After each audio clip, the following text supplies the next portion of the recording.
तो hello guys, it's me ओनी Hawkeye और आज मैं आप लोगों को बताने वाला हूँ कि क्या जेम्स ली सच में स्ट्रॉन्ग है या वो फ्रॉड है। तो एट फर्स्ट हमें चैप्टर 176 पे ये दिखाया जाता है कि जेम्स ली के नाम के अनगिनत ट्रॉफी एक स्कूल में रखा हुआ है।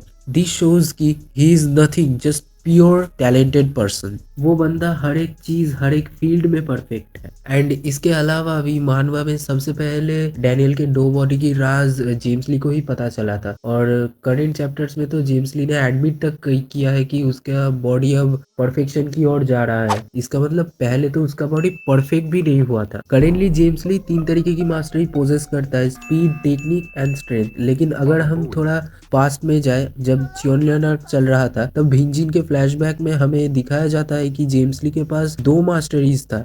तीसरा उसने तब अनलॉक किया था जब वो शियोंगज्यू से लड़ रहा था और तब ही एक्चुअली उसने स्ट्रेंथ की मास्टरी को हासिल किया था। और वैसे भी 3 मास्टरी हासिल करना कोई आम बात नहीं होता है। इवन करेंटली गन के पास भी सिर्फ 2 ही मास्टरी है। जेम्स ली का पोटेंशियल इतना ज्यादा है कि वो उस वक्त शियोंगज्यू के ऊपर भी भारी पड़ रहा था और शियोंगज्यू तो कितना पावरफुल है ये तो आप लोग सब जानते ही हो। और इसके बावजूद वहाँ पे जो सारे फर्स्ट जनरेशन के किंग्स थे उनके पास भी स्पीड की मास्टरी थी, किसी के पास स्ट्रेंथ की मास्टरी थी, किसी के पास टेक्निक्स की मास्टरी थी, कि किन किन लोगों के पास 1 या 2 मास्टरी थी। लेकिन वो सब मिलके भी जेम्स ली को पकड़ नहीं पाए, फिर भी जेम्स ली वहां से भाग ही गया था। ये कोई आम बात नहीं है क्योंकि जेम्स ली ने कोई एरे गहरे जगह से एस्केप करके भागा नहीं था। वो सारे किंग्स थे और उनसे वो एस्केप करके भाग गया था।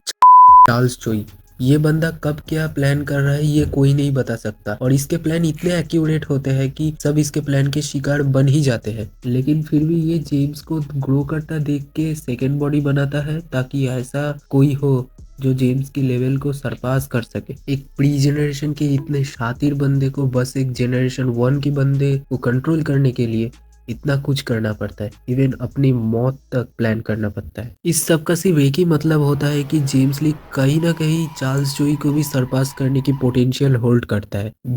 जी चैंग क्वैक, एक जेन 1 का किंग, जो कि जेन 1 का एक मोस्ट रेस्पेक्टेड किंग है। सारे किंग्स उसके रेस्पेक्ट भी करता है और उसे जाना जाता है अपनी यूनिक फाइटिंग स्टाइल से और अपने स्ट्रेटेजी की वजह से। उसको भी जेम्स ली ने हराया था। इवन जब डैनियल के साथ जी चैंग का 1v1 हो रहा था तब जी चैंग ने ये भी बोला था कि डैनियल कितना भी कोशिश करे वो जेम्स ली को मैच नहीं कर सकता। वाई ऑडियंस हेट जेम्स ली। देखो, जो लोग जेम्स ली को हेट करते हैं वो बस इस बेसिस पे हेट करते हैं कि जब जेम्स ली को सारे किंग्स ने घेर लिया था तब जेम्स ली ने उनसे लड़ने की बजाय उनसे भाग गया था। सेकेंड रीजन ये है कि मानवा में हमें ऐसे दिखाया गया है कि जेम्स ली मानता है कि वो गन के लेवल का है और कहीं ना कहीं मुझे ऐसा लगता है कि हाँ, सच में वो गन के लेवल पे ही है।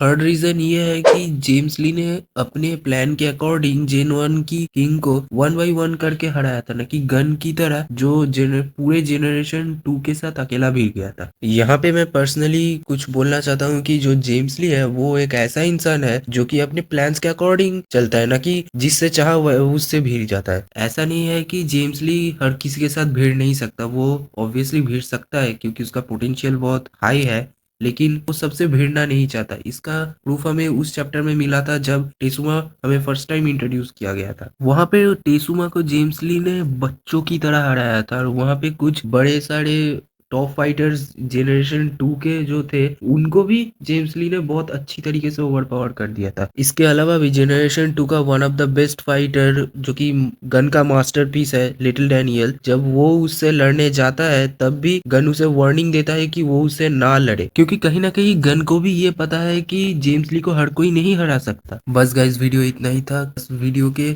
आखिर में मैं एक चीज पूछना चाहता हूँ आप लोगों से कि अभी भी आपको लगता है कि जेम्स ली वीक है? मुझे आप लोगों के अपने अपने थॉट्स, अपने अपने आंसर्स कमेंट सेक्शन में बताइए।